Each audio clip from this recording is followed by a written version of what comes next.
del mercado y lo hacemos con Carlos Doblado, analista de Black Bear Bank. Carlos, muy buenos días.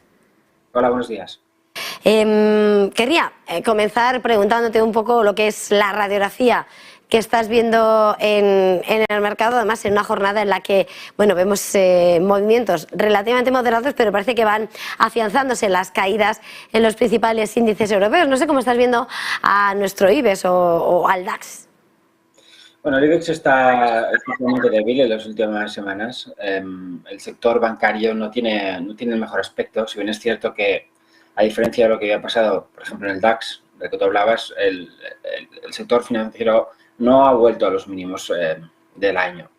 Eso, pues le da un cierto margen de caída sin deteriorar especialmente el aspecto técnico, pero es verdad que todos podemos ver en el sector, si lo miramos, un patrón de doble techo, que no es un patrón que a los analistas técnicos les guste ver.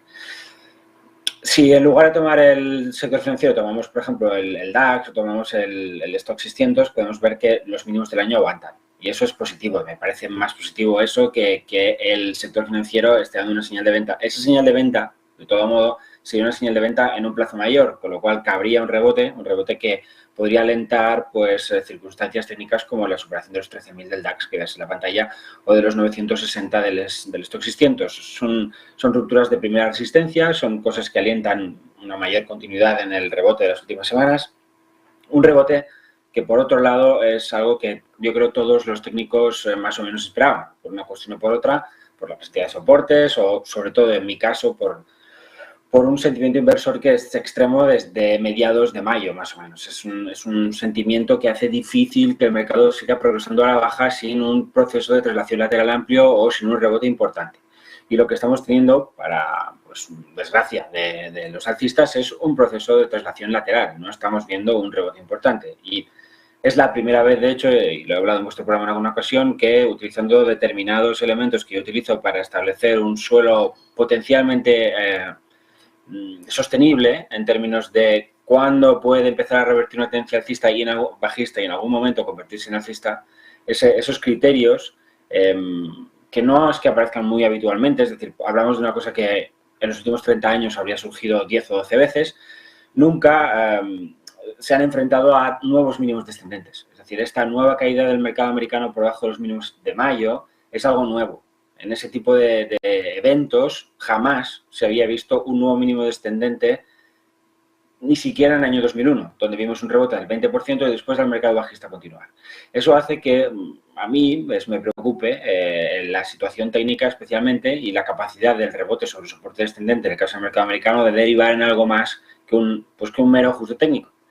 Y de hecho, si nos fijamos en este otro gráfico, no sé si se verá, es un chart que lo que hace es comparar el ratio VXV, que es la volatilidad de 3 meses, con el ratio VX, el famoso VIX, que es la volatilidad de un mes, y podemos ver en este ratio que estamos muy lejos de extremarnos en la parte que de alguna manera es propia de los suelos. Eso es lo que, por ejemplo, se habrá visto en 2008 o en cada uno de los momentos en los cuales ese setup comprador del que he hablado alguna vez de sentimiento inversor extremo habría llegado también a esas zonas de digamos, mucho pesimismo. Bueno, incorporando este elemento, es decir, si sustituyo el VIX por el VXV, si sustituyo la volatilidad a un mes por la volatilidad de 3 meses, me doy cuenta de que estoy muy lejos de replicar las características de los suelos que ha tenido el mercado, al menos desde el 2008. Y en ese sentido, pues todo este rebote mal construido, pesado, sin figura de vuelta en el caso americano, salvo en algún índice como puede ser el Dow de transportes, podríamos ver algo parecido en el NICE, pero no, como podemos ver aquí no lo tenemos en los demás. Es decir, en SP500 que rebota con muchos problemas, que lo hace con mínimos y máximos ascendentes, sí, pero que podría canalizar perfectamente un poquito más arriba. Entonces, para nosotros, este movimiento hacia la zona del 4.100 del SP o de los 13.000 del Nasdaq es un movimiento esperable, es un movimiento lógico, es un movimiento que tiene que darse con cierta probabilidad, pero que difícilmente va a llegar a algo más. Y para nosotros, por tanto, en la medida en que el precio puede llegar a esa zona, tendríamos una ventana para reducir posiciones en renta variable, considerando que el mercado bajista sigue vigente. Con esta radiografía, Carlos, del mercado, quería preguntarte ¿dónde están tus valores favoritos? ¿Cuáles serían las oportunidades de inversión que destacarías, no sé, a un lado u otro del Atlántico, donde prefieras, por dar un poco de luz a los espectadores, a los inversores? No tengo valores favoritos cuando los mercados bajan. Cuando los mercados bajan, como se ha visto ahora recientemente con la energía, es mejor no tener valores favoritos. Es decir, hay cosas que lo hacen bien hasta que dejan de hacerlo.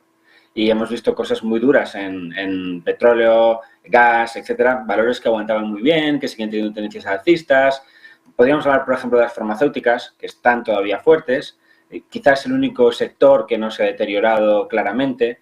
Podríamos hablar a lo mejor incluso de las eléctricas, que tampoco se han deteriorado muy claramente. Pero eso no significa que eso no vaya a suceder. En un mercado bajista no se salva casi nadie y un analista técnico debería, en mi opinión, estar centrado en dos cosas. En la fuerza, es decir, en lo que sube cuando el mercado es alcista y en la debilidad cuando el mercado es bajista. Yo no tomo posiciones cortas, con lo cual para mí es un periodo de vacaciones, vamos a decirlo así, es un periodo de a lo mejor aprovechar con índices zonas de soporte, como se ha podido aprovechar en semanas previas para intentar buscar rebotes, pero no me complicaría con títulos.